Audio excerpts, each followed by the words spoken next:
Hi everyone! Nadin mi karon diri sa Mabuhay SDA Church tungod kay association man.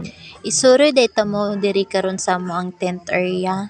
Unyang plaster sa among feel gid nako dili gid ni mabasa sa ulan ang among tent kay naputos mi sa trapal. Dari nga side na mo ibutang among mga shoes. Din lang ng bata nga sig sunod-sunod. Okay, magpadayon na ta diri ta sa loyo sa likod sa among tent. Ayaw gid ni limti, spaghetti, balonan, wipes, kutsilyo, baso para sa kape, syempre gamit pang kaon.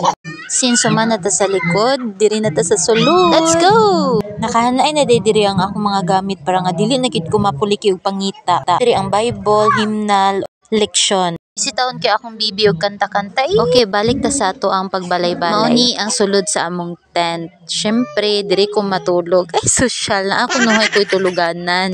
Akong kusina na sa likod. Tas mao ni akong mga gamit ko nuhay nasa tinuod nga kwarto.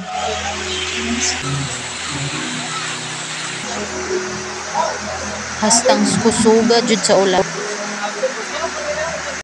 Tuod man ni ulan jud ang tent nga bin ako nga dili mabasa, nabasa jud siya. Tan-awa. Nabungkag na gid siya, gitabangan na gid ko nila kay grabe na gid nga tubig. Gihalay na gid namo ang tent kay grabe na gid siya kabasa. Tungod sa trapal nga diya ni agi ang grabe ka kusog nga tubig. Ang nahitabo everyone giputol na lang gid ang trapal kay para nga dili mo subay ang tubig nga kusog na nagplaster pa kasi mga gamit pero mabungkag ra di ay.